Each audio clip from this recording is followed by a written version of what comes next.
Hello everyone, Day here, and welcome back to my The Great Ace Attorney Chronicles Let's Play. So to begin this particular episode off, I want to say that this is indeed going to be a re-recording. It's pretty much why I fell off again, and I'm so frustrated with myself for not trying to plan more so in advance for something like this happening, because it was already acting finicky. And by finicky, I'm speaking about my USB port on the right side of my MacBook. It decided to just fritz out completely. I did everything. I tried resetting it, restarting it. I tried. I really did. It wasn't working. So I had to buy a USB hub. That came today.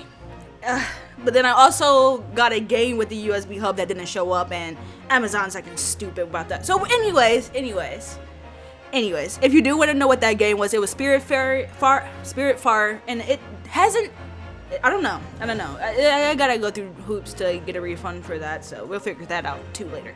But anyways, to get back to this is a re-recording. I have finished Asogi's case.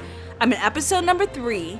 However, for you guys to have that vision of conclusion, please don't spoil yourself. I'm trying to block it with my hand.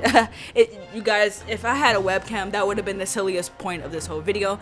Don't read the little subheadings down there. But this is the one that we're going to hop into. This is the one that you guys last saw before my microphone decided that it didn't want to record any more voice for the next episode, which is this one. After that, all the other episodes seem to be fine. The microphone was indeed recording, but I am going to watch them more thoroughly just to see if there were any dead spots in the middle of any of those episodes, but they seem fine. It's just this one. So let's hop back in. I'm so sorry. I'm so sorry. It wasn't supposed to be this way. It really wasn't. It was going to literally be an episode every day or every other day depending, but not this big of a break, and I do super apologize for that. If I can chase that down, maybe the truth will become clear. I don't remember what I said, which is why I'm fully re-recording it and not just re-recording over what I have already done. It's just, it doesn't make a difference since I didn't record my visual, which I do want to get a webcam at some point. It's just, obviously I need to literally waddle like the infant babe I am in the sticky web of YouTube. The truth about how you really died, about how that scene in your cabin really came to be. Alright, I'll see what I can do. Excellent. Thank you, Mr. Naruhodo. So we are still in Asogi's case. Obviously, there's nothing different for you guys. It's something different for me. So then, shall we begin? And I want to say I tried to look at the last thing I did for this particular episode. I might have to go back into my YouTube channel and double check that, just so that way I know for sure where to stop. But I want to say I know where. Yes. What we should ponder first is the victim who lost his life in a cabin that was bolted shut from the inside. Was this truly an unfortunate accident? Or was it, in fact, no accident at all? That is what we must establish in the first instance. But we've already established it, haven't we? The man tripped over the kitten that had climbed into his cabin via the ventilator. Tragic, yes, but still an accident. Okay, so, I don't think I mentioned this at all. I'm gonna mention it now because after rereading that, it bothers me a little bit. Hosonaga knew Asogi. Right? Why is he calling him the man? That bothers me. It does. Because he knew Asogi on a more personal level. Everyone, I know he was a cop or some kind of detective. I don't fully remember, not gonna lie.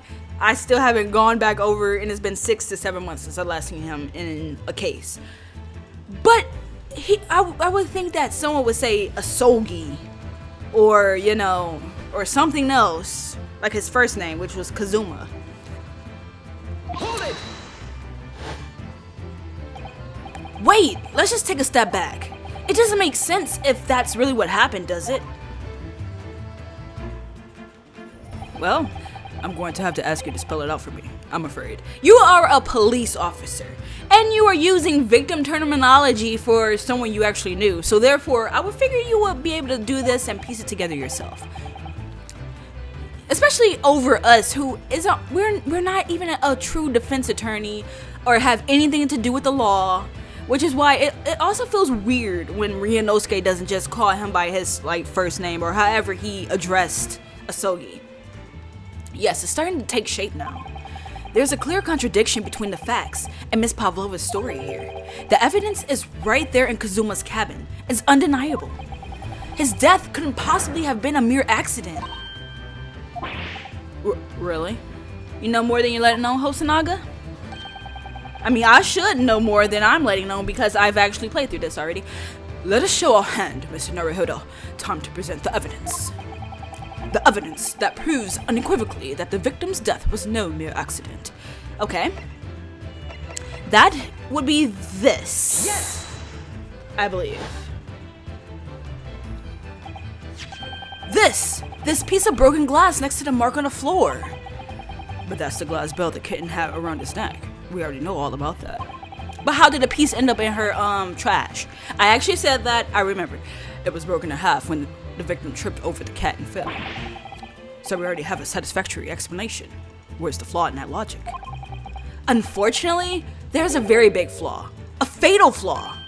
What? If that's really what happened? Yep, the waste paper basket. Then how did one half of the bale end up back here in this cabin? Yeah, I gave him a very deadpan voice. I'm pretty sure people, if you're sticking around and watching this, are like, what's going on with this cast voices? I think I do Susato and, I'm about to call him Asogi all of a sudden, Rehashe's voice pretty decently because I mostly use my voice or a generic woman's voice for these two, but outside of that, the male's voices are all over the place, and it bothers me there are so many of them. Yes, remember that we found the other half of the glass bell in that waste paper basket.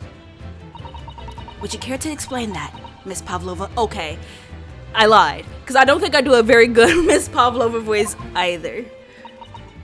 Oh no, that's not the only reason either. There's something else we found in Mr. Asogi's cabin. A remnant of something that couldn't possibly have been there if what Miss Pavlova told us was true. What? So, Susato-san has noticed it too then. Putting the piece of glass aside, there's something else that gives the truth away. Another piece of evidence that proves this was no accident. In other words, another piece of evidence that proves this was no... Okay, I know I got it right the first time, but I don't remember the answer. Another piece of evidence that proved this was no accident. A report from the SS Bureau's medical officer giving the cause of death as a cervical spine injury. There were no traces of external injury or poison. Another piece that proves this was no accident. A diary Kazuma was keeping of his trip. He spotted a speckled band. A photo of the tiara she wears on stage can be seen. Record by the crew assigned to the first class cabin area. There are virtually no entries from 2 a.m. until early this morning. I really don't remember. Holy cow. I want to say it's between this. Interesting. I know I had it right the first time.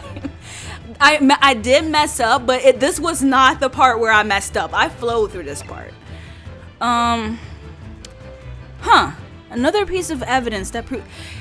What throws me off is that I'm probably thinking too hard about it now, because you have to do things in the correct order. Okay, so the mark on the floor,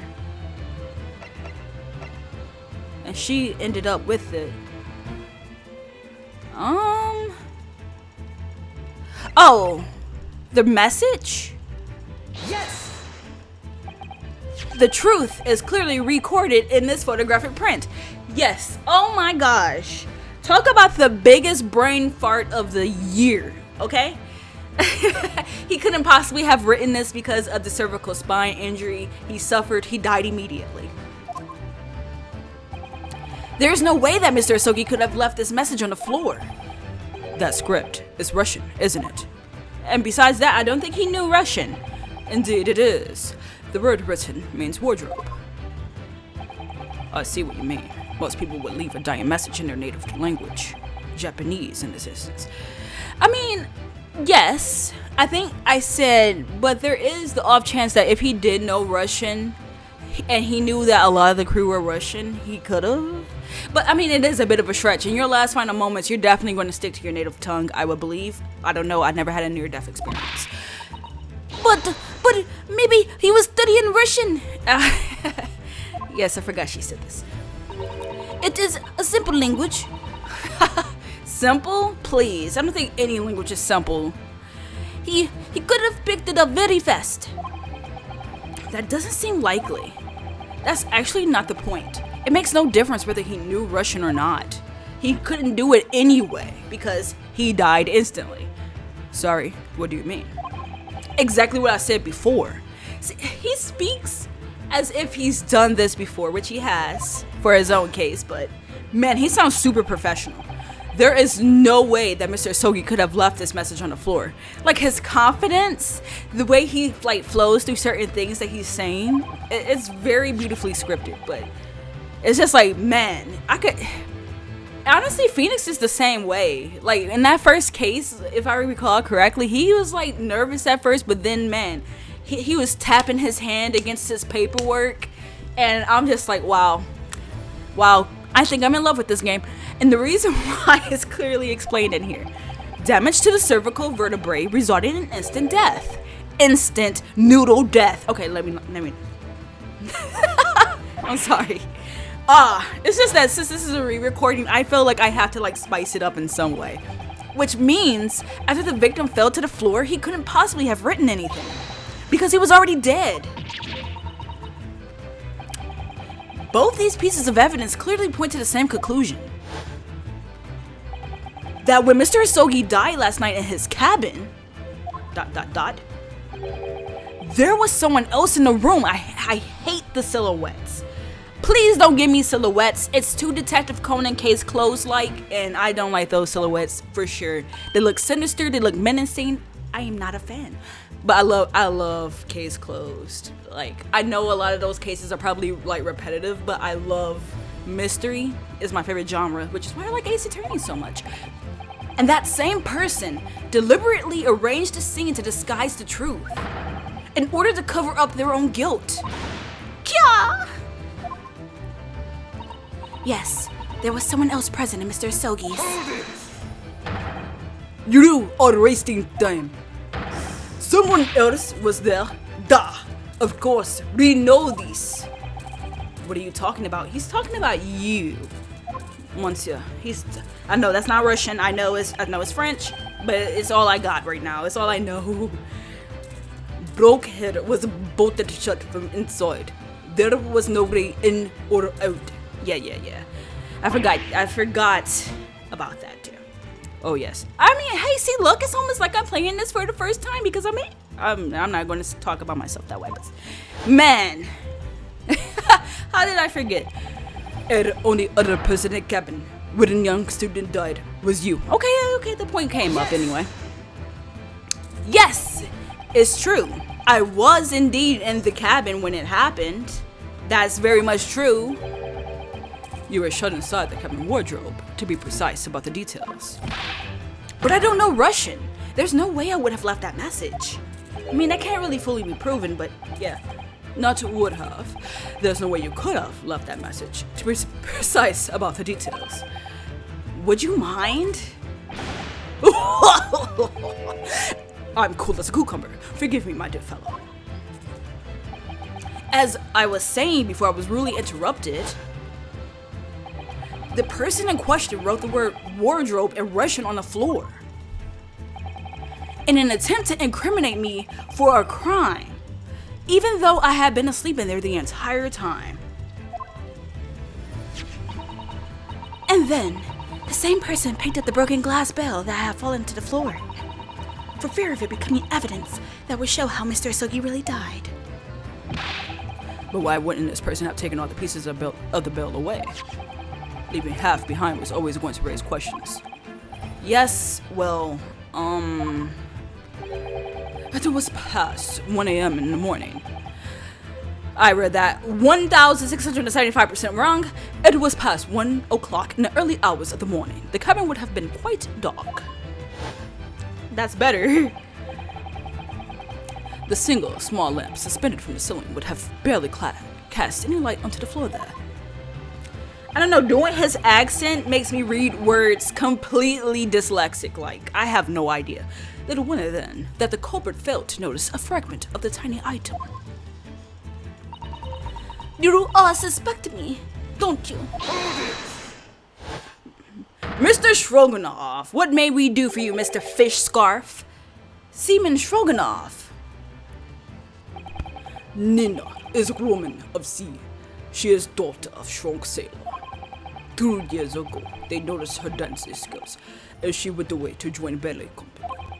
But before, she was dancer on the ship, a member of ship's bond. You do not accuse ship's angel of being criminal.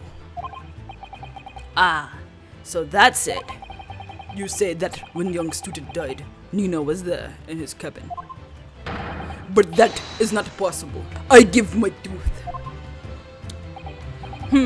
Well, this is almost interesting.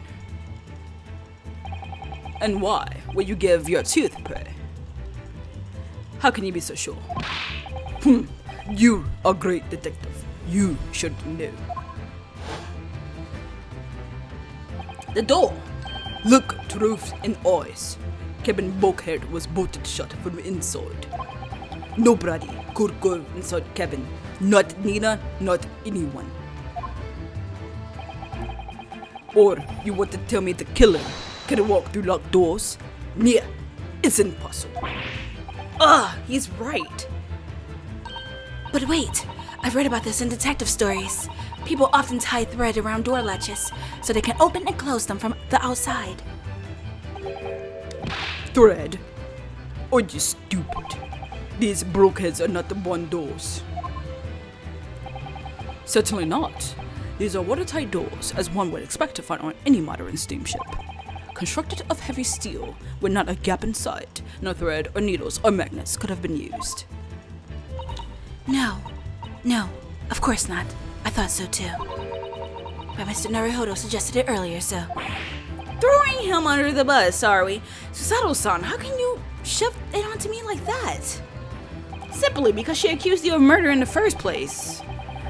So Seaman Stroganoff has a valid point. The cabin door couldn't have been bolted shut from the outside. We literally just went over a way in which this could have been possible. Come on. Not necessarily. What? I put it to you that I could bolt this cabin door without laying a finger on it. And it is very common. We can see the traces of the method I have in mind having been used before. I don't believe it. Well, Mr. Naruhodo, I believe you know what I mean, don't you? A way to shut the bolt of the cabin door from the outside? One way does spring to mind. Yes. Do you really know what Mr. Sholmes means, Mr. Naruhodo? Yes, and so should you. Because we've seen it happen. Indeed we have. So, would you care to do the honors, Mr. Naruhodo? Point at the telling signs of the method that was used to slide the cabin door bolt across from the outside. Sure, it's the little bookcase here. Yes! We'll showcase that for the good people. Look at the bookcase there. See how all the books and things on it have toppled over? That must have happened when the ship made its emergency stop before. Yes, that's right. It's a very powerful vessel after all. Indeed, I guess it is. When the engines are thrown into reverse, a violent jolt goes across the entire ship. Any small objects that aren't fastened down are bound to fall over. I believe, yes, it's what's known as the force of inertia acting on the objects. Is there nothing Susato-san doesn't know, or that isn't in her book at least? Well, whatever it's called, the same force that pushed over these books on the bookcase. also made something else in this cabin move. The bolt on the cabin door. It was very obvious just after the emergency stop that the ship made earlier. We had come into this cabin not long before, and we hadn't bolted the door. But then...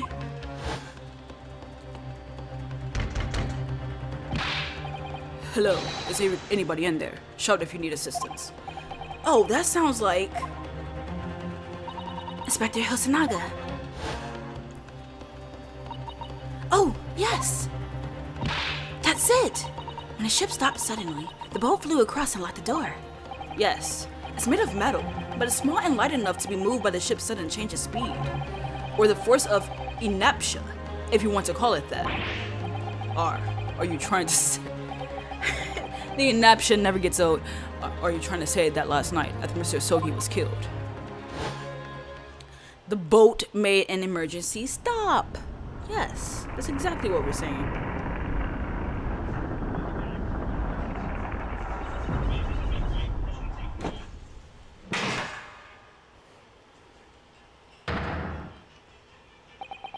The SS Bureau made another emergency stop.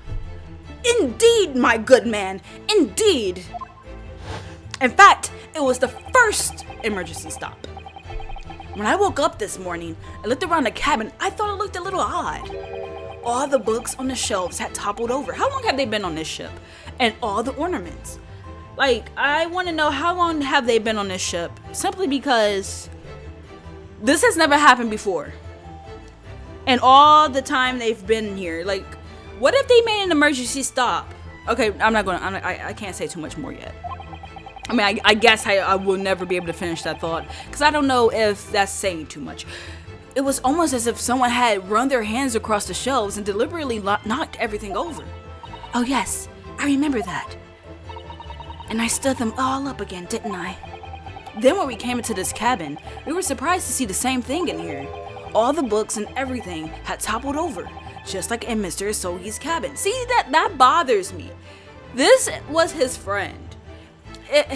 In a situation like this, when at least I feel like if one of my friends passed away like this, I would never call them by their last name so professionally, you know? It just doesn't feel authentic. Oh my, maybe it is actually, because I forgot, in Japan they normally go by their last names anyway. They address people by their last names. You only call, see, but they were friends. I don't know. I will say I do not know enough about Japanese culture. Just basically the things I've seen on TV shows and stuff, which is no lesson. I know it's not reality to just rely on those things. Do you have anything to say about this, Miss Pavlova? So maybe he would call him Mr. Sogi naturally. Or are you out of your mind? You say Bearda made emergency stop. It does seem a little far-fetched. How could that possibly have happened? Unless you're saying that the culprit is actually someone from the engine room. Oh, it is simple enough. Are you forgetting the button in the passageway outside? Used to trigger the emergency alarm. Oh, yes, of course. There was a notice, wasn't there? Telling you only to press the button in times of emergency. Yes, indeed.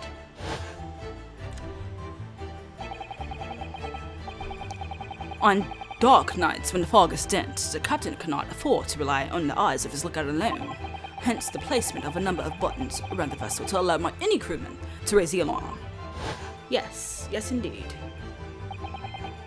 The sort of button one is almost compelled to press to satisfy one's curiosity, of course.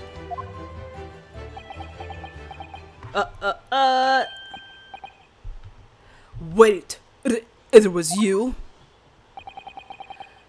When the button is pressed, two things happen in the interest of safety. The emergency alarm bell rings, and the vessel comes to a complete stop. Indeed, it did a little earlier today.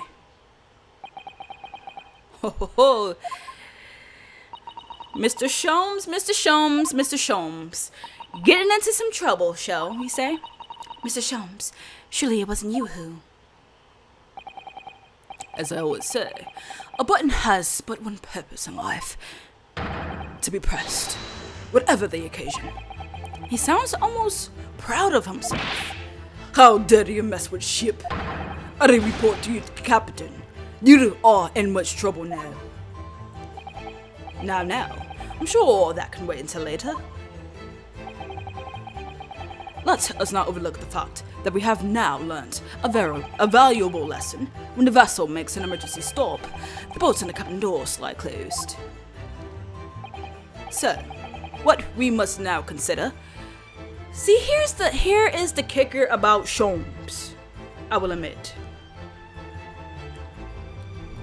He is a very resourceful sort of guy that plays, he plays loosey-goosey, I would say. It's like, he picks up fragments of what actually goes on within a certain scene.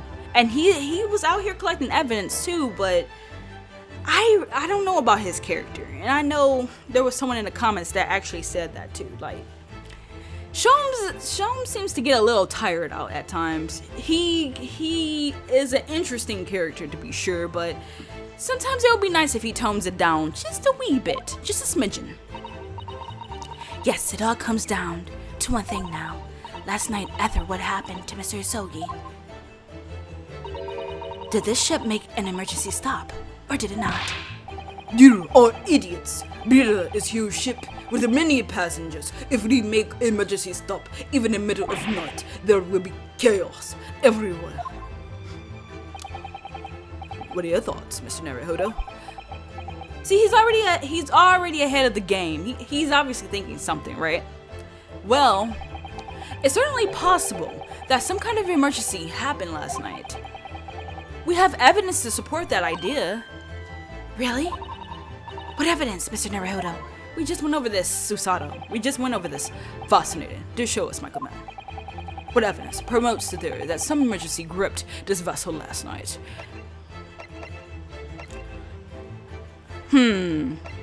Now the evidence that portrays that will be this. Yes. Seaman Stroganoff, it's your duty to patrol the first class area of the ship. Isn't that right? That is correct. Why? In the ship's log here, this would be where you record the details of your duties. What are you doing with that? That is mine. You rather carelessly left it atop the little makeshift bureau in the hallway. Out there. Passageway, hallway, same diff. But as responsible passengers, we took it into our care with a mind to return it to you later. I left it there on purpose. That is where I put it always. The point is, looking at what you usually record, it's clear that under normal circumstances, you write the phrase, nothing to report, every 30 minutes. But from 2 o'clock last night until first light this morning, nothing was recorded at all. Here's where I said, if he did it, why the heck didn't he fill in the missing passages? Why did he leave that open to interpretation? I don't get it. Stroganoff, I'm going to need you to tell me, why didn't you fill in those passages? What were you doing? Nothing recorded in the log. That is because nothing happened. I guess he has integrity. That's the only thing I could think of. He didn't do it because of integrity. But if nothing happened, you would normally write nothing to report, wouldn't you? Indeed so, which tells us that shortly after 2 a.m., something happened here aboard the SS Bureau. Something sufficiently significant to make you forget to fill in the ship's log, in fact. But he could have done it later. He's not the one dead. Are you suggesting that the ship really did make an emergency stop in the middle of the night? Stop talking rubbish.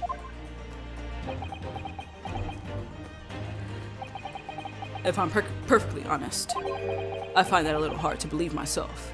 Who started you on, Hosonaga? Oh, why? Well, because if something as major as an emergency stop really had happened, surely all of us would have noticed. That's very true. Thanks to the emergency stop we experienced earlier, we all know what it feels like now. The ship lurched so violently, and the alarm bell was so loud. I can't imagine that anybody would sleep through that, even if it happened in the dead of night. Well, no, that's a good point. And here comes Sholmes, Mr. I know it all, even though I act like I don't know it all, is how I view him. What's of the throbbing? Sorry, what do you mean? Your head, man. The throbbing of your head since this morning. We have all suffered with it.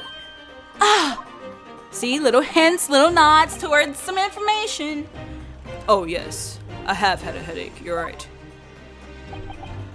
In fact, I haven't been feeling myself since I woke up today. Interesting. Nor have I.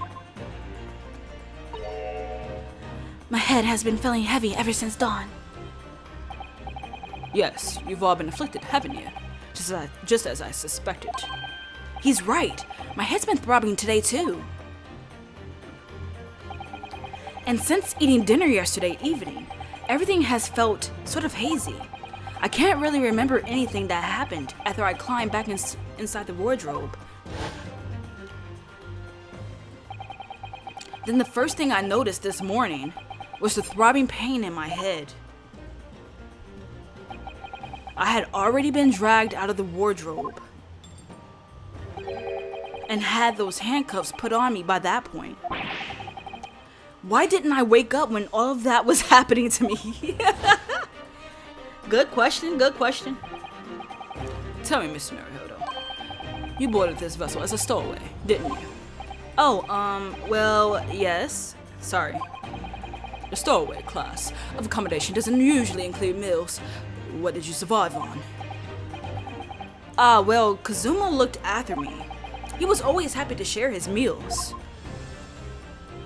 So, you enjoyed some of the whole roast chicken dish that was served yesterday evening, I take it?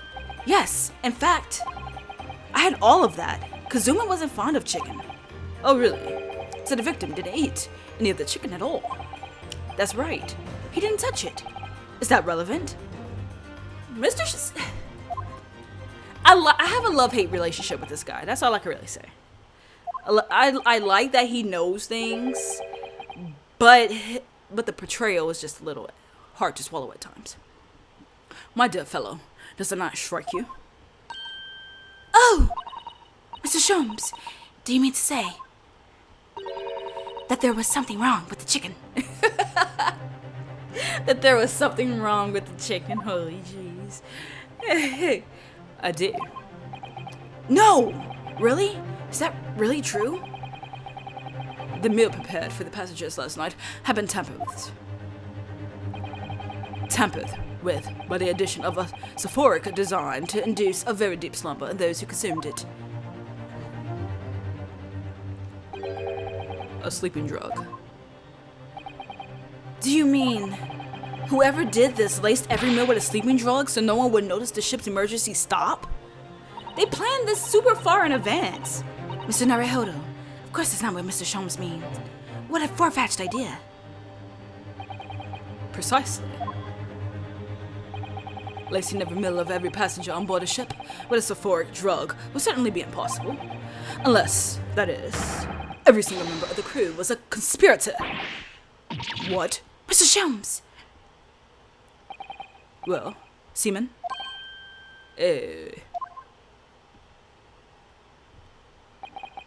I'm sorry to say that any more deception in this matter will get you nowhere. Mr. Stroganov? Honesty. If you refuse to talk, there would have to be an inquiry made through the shipping company, of course. And were that to happen, every member of the crew, and the captain himself, will be hauled over to the coals. Is this a threat? It sounds like a threat. For aiding and abetting a renegade. The whole ship goes down, sir. That's a real threat. That's a real threat. Please, no more. I will tell you everything. I cannot make problems like this for everyone anymore. These crewmen are your former comrades, I believe. Yes. So when I decided to run away, I asked them to help me. We all agreed to help. Everyone. Together. She threw away everything. Her fame in the ballet. Mother Russia. We wanted to help our angel. I don't believe it. Hey, you know, it's Ace Attorney. Seeing, I guess, is believing at times, though. You are right. We put sleeping drug in chicken last night. Yes, I remember now. I did notice chewing on a lump of something strange and bitter at one point. That bothered me. To read that line bothered the heck out of me. Duh. We could not make all the drug, how do you say, dissolve. Like, ugh. I already have a hard time eating other people's food. This does not help matters whatsoever. Hearing this. Ugh. Talk about heavy seasoning. At midnight in waters near Shanghai, we brought our angel on board. She was helped by comrade on shore with small fishing boat. All the passengers at the SS Bureau slept soundly. So they put us to sleep originally for Pavlova, not for trying to hide the murder or anything like that. Thanks to the almost magical effects of the slumber-inducing potion their evening meals had contained. So if that's what happened, the captain's in on it. Okay. The only people awake on the ship last night were the crew, people who dislike chicken, and the newly boarded passenger, Miss Pavlova. And that means it would have been possible for you. You could have used the emergency stop trick to lock Kazuma's cabin door. Yeah, it would have to be someone that was awake. Everyone else was sleeping. At least we can assume they were sleeping. But how does that make sense? Surely every cabin door would have ended up locked in that case, and there would have been complete chaos. Hosonaga, you're a detective, right? Detect.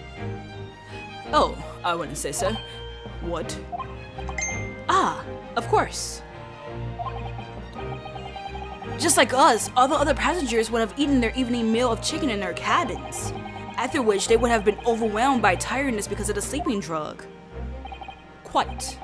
And accordingly, all passengers were already in their cabins for the night. Yes! The overwhelming majority of passengers would habitually sleep with their cabin doors bolted anyway, and so not one of them would have found it remarkable to find the door locked in the morning. In summary, in order to fasten the bolt of a single cabin door on the ship, the culprit brought the entire vessel to an emergency stop in the early hours of the morning. Dun dun dun! Mr. Stroganoff.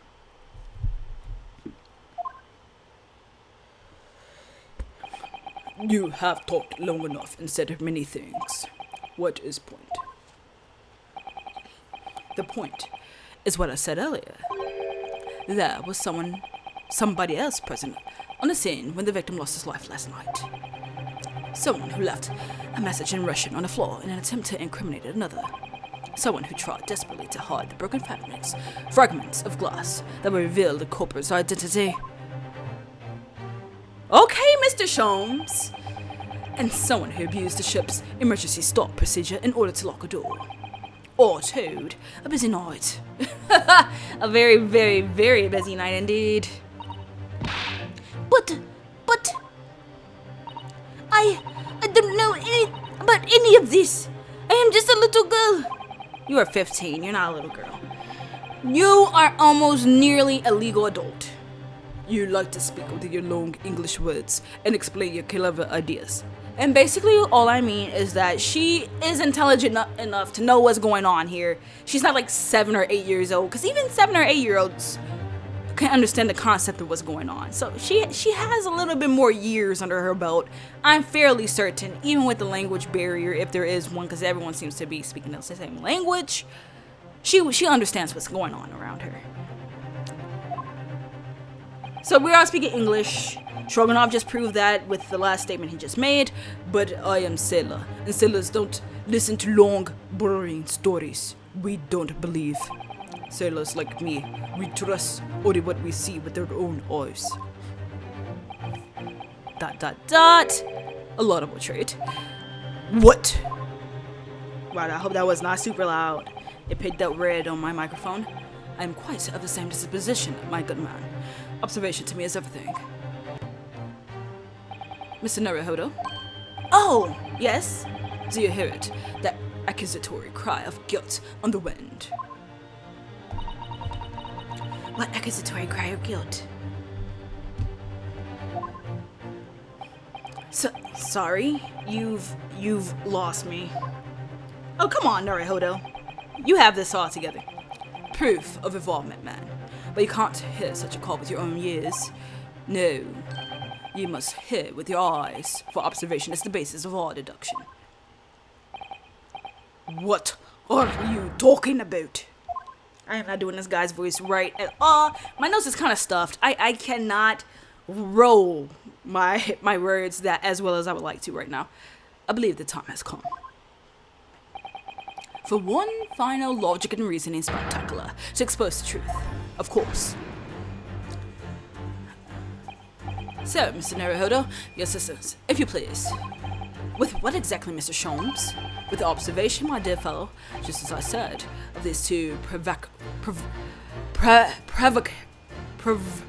what? Oh my god, this was literally a word I learned how to say in the last episode.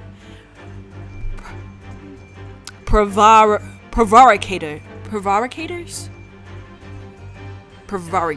I think was how she said it. I'm gonna have to look it up again. Or was it no, it had to be prevaricator. Prevaricator? Oh my gosh, I'm struggling. I'm sorry. I'm so sorry. Prevaricators. Observation? Prevaricators. I'm sorry, that bothers me that I don't... How do I not remember? That was literally the word that got me last time. That I remember. If you remember, Mr. Naruhodo, we know that somebody tried to fabricate evidence, don't we? By tampering with the scene of Mr. Asogi's death. What we're looking for is some trace of evidence that one of these two was there when it happened. Precisely. You are delightfully quick to grasp my meaning. Alright, I'll see what I can see. So we're looking for a trace of evidence that shows someone else was there last night when Kazuma died. A trace of evidence. Okay. I can't play stupid. Yes! We did this already. Seaman Stroganov, you seem to have quite a large purple stain on the back of your white uniform there. I don't know where the dirt comes from. So, nothing in particular comes to mind about the stain. What are you trying to say? It would appear that the significance of this stain has escaped your attention, Seaman. Allow us to make it plain. Let's try anyway. It's a very large purple stain on the back of Seaman Stroganov's uniform. And I think what made it is clear. Indeed it is. So, Mr. Naruhodo, present the evidence that proves it. My pleasure. Alright then, the evidence that proves what the stain on the back of Seaman Stroganov's uniform really is... ... Purple ink. Crime scene photograph. Yes, it's this photograph, and the ink shows. That's what caused the stain on your uniform. Ink. A rather unusual color of ink. Purple. Ah, the penny drops. At last. Now you see the significance. The Russian word on the floor next to the victim's body was written in purple ink. And the stain on the back of your uniform is ink of the exact same color. If the ink had been dry, it couldn't possibly have stained your uniform in that way, which means you must have been present in the cabin in the moments immediately after the ink was spilled, and he wore the same exact outfit that he did yesterday. Alright, yes. It was me. I did it. Everything. I arranged everything in that student's cabin to make it look like Roger Man did it. Then I pressed button to make Brewer do emergency stop and bolt. Cabin door shut. I did everything so no one would suspect other Angel. I'm a little behind still from where I left off, and I know it's getting kind of long in tooth. Biff, please. Don't worry, Angel. Let me do talking. It was at the 1 in the morning. I was on duty patrolling passageway. Then the other Angel came to me. She was white like sheet. Biff, please, you must help me. Poor child. I went with her. The door to cabin number 1 was open. When I looked inside, I saw student boy on floor.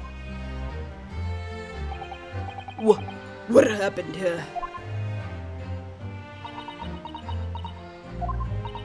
Please, don't tell anyone. My little one, my little furry friend. Everything that happened in cabin is like Angel told you. The kitten escaped. Oh, the kitten escaped through the ventilator into Mr. Asogi's cabin. Then he tripped over it and broke his neck when he fell to the floor. Yes, that is right. So after the incident, when the cat ran away, Miss Pavlova then visited the cabin upstairs. Where is the cat? Where is the kitty cat? I need to find this occupant lying lifeless on the floor. She said she was worried when she heard sound of something falling on floor. That's where she went to look. No, Angel? Da. Basically. The door was not locked, so she opened to look, and you already know what happened to Ethel. There's just one thing, if you wouldn't mind. What? Wow, that was horrible. When you went to Mr. Asogi's cabin, Miss Pavlova, was he already dead? Why? I already told you. When Nina opened door of student's cabin and looked inside, I was asking Miss Pavlova. Well, Miss Pavlova, defense attorney Rehashed at your service. Da. So she does say da in the end. Oh. Yes, that is right. I saw him. It was dark, and he was wearing black, but he was on the floor, not moving. I was scared. Susato? I understand, and I believe you. So, is that finally it now? Have we discovered the real truth about Kazuma's death at last? Ah, something very nearly slipped my mind. Oh, Mr. Sholmes. This photograph. Yes, I took this myself, you know. So this has been on his mind the whole time, that the cause of death was a broken neck, therefore the victim died instantly. And the unfortunate incident that precipitated these events, a kitten on which the victim stumbled. However, if those are indeed the facts, there is one particular area in this photograph that seems to me somewhat unnatural. what do you mean, unnatural? What are your thoughts on the matter, Mr. Naruhodo? Oh, well. If Kazuma tripped and fell, and by some terrible stroke of bad luck broke his neck, which part of this photographic print seems unnatural? Which part of this photographic print seems unnatural? Okay, we're getting quite close to where I left off. I want to say I actually did this. Yes! I believe. Alright. Oh, alright, if he really fell due to an unfortunate accident, then this fist just doesn't seem quite right. The exact same thought occurred to me. In the fall, one's instinct is to open the palms flat. Yet, here we see the victim with his left hand tightly balled into a fist. Almost, you might say. As though he were gripping something. What do you mean? Simply that I took the liberty of investigating the victim's fist a short while ago. You did? And what, pray, do you imagine I found there, my dear fellow? Mr. Sholmes, show us, please. Why, of course, my dear madame. Would I keep you in suspense? Yes, you've been keeping us in suspense this whole time. You probably already knew what happened a long time ago. This is what I found.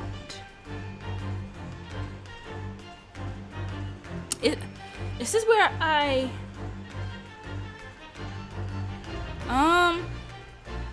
This is what I found. Oh, a crescent moon with a little gemstone in the middle? Yes, you're right. A crescent moon. It's very pretty, but what does it tell us?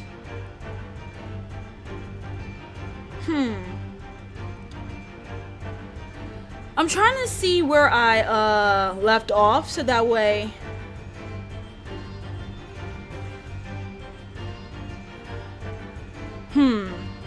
I don't know.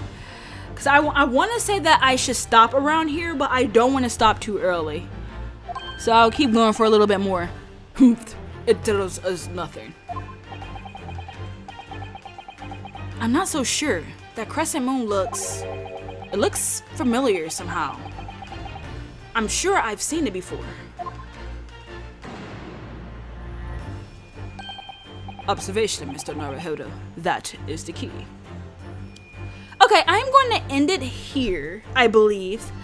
I know I was trying to make sure that I stopped at just where I thought I needed to.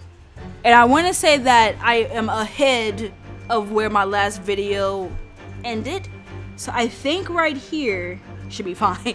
I know I was saying that very slowly because I was trying to watch the end of my unsound capped video. But anyways, I hope you all have been doing good.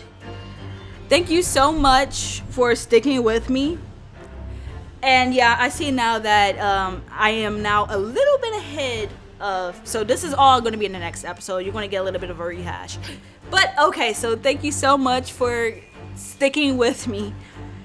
Hopefully now this is the beginning towards something great happening with this channel. I do want to get a webcam, like I said. That's something that I have in the works. But in the meantime, there are at least 7 pre-recorded, fully voiced by moi episodes of the Great Ace Attorney Chronicles waiting in the wings behind this particular episode I had to re-record. So there are plenty of episodes coming your way. They're already done. They're already uploaded to YouTube. They just need the go-ahead to go live. And this video right here was the key towards all of that unfolding again. So don't worry. It's going to work out. I promise. Somehow, it may be a couple of more hiccups, but I'm going to do my best to have consistent flows of videos. I have no idea if I'm going to wind up playing the Xenoblade games on my channel. Probably not. They're super long. But I do want to touch tone on 3 when it releases later this year. So I've been playing all of those games. And I'm still trying to figure out what else I'm going to wind up playing. I do have to go back to the Detective Club. I did see a comment about that. I promise you I will finish that series as well. Now that I have my good microphone, which please let me know if this is crisp, if the audio is right for you guys. Like, it's kind of hard for me to say for some reason. Like, when I listen to it, I'm like, it seems a little loud, but then when I lower it, it seems a little low as far as like the actual sounds of the game goes. So I know I'm explaining a lot towards the end. I just really want to get it all off my chest in some way. So yeah, we have the Elgato HD 60 Plus going and S Plus going. We have a good microphone, so that's good. That's done. What's really going to be key is me getting a new computer with better bandwidth and stuff, so that way I can record a lot more of a seamless video for the rest of you when I want to. So anyways, thank you so much for coming along, listening to me ramble right now, if you're still here. And I hope you all have a great, wonderful, beautifully awesome day. I appreciate your support so much. You guys don't understand. I was super over the moon happy seeing that you guys are still there. You're still just waiting for me to get my act together, and I can't even vocalize how much I appreciate it. So to all of you, have a great and wonderful day. Thanks so much for being there and supporting. Bye.